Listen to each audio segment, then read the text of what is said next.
Political news, sports news, crime news કે તમારા રાજ્યના સમાચાર, હવે દરેક ખબર પર રહેશે અમારી નજર. ગુજરાતનો સર્વશ્રેષ્ઠ ન્યૂઝ ચેનલ.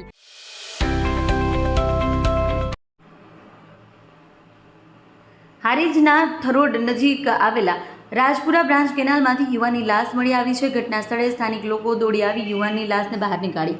યુવાન છેલ્લા 2 દિવસથી ઘરેથી ગુમ હતો. અચાનક લાશ મળી આવતા પરિવારમાં માતમ છવાયેલો છે. યુવાન ખાખડી ગામનો ઠાકોર મનુજી હોવાનું જાણવા મળ્યું છે. યુવાનનું મોત દારૂ પીધા બાદ થયું હોવાનું પરિવારજનોએ આક્ષેપ લગાવ્યા છે. ગ્રામજનોએ થરોડ કેનાલ નજીક આવેલા દારૂના અડ્ડા ઉપર જનતા રેડ કરી દારૂનો પર્દાફાશ કર્યો છે. પોલીસ હપ્તા લેતી હોવાના ગ્રામજનોએ આક્ષેપ લગાવી ગામમાં દેશી દારૂના અડ્ડા બંધ કરાવવા માંગ કરી છે.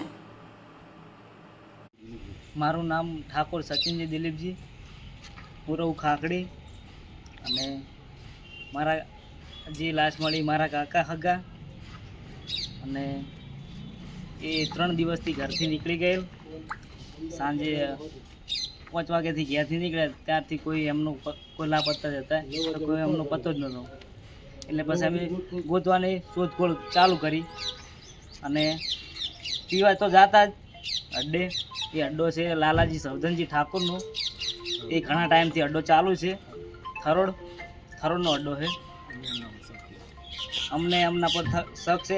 એમના આજુબાજુના લોકો એવું કે પહેલાં અહીંયા પીવરાયો અને પીવરાઈને પતા હાથે ધક્કલા મૂકીને કાઢ્યો કેનાલ જિલ્લા. અને કોઈ પછી અમને કોઈ એમ નહીં. તમે પોલીસને બોલાવી હતી? પોલીસને બોલાવી. તમારા પરિવારની શું માગણી છે? અમને ઓનો ન્યાય મળે અને અમને કડકમાં કડક સજા થવી જોઈએ. દારૂના અડ્ડાઓ વિશે શું કહેશો? દારૂના અડ્ડાઓ મુદ્દે તો અમે સમજ છીએ અને અડ્ડાઓ આજુબાજુના જે ચાલે એ બંધ કરવો પડે.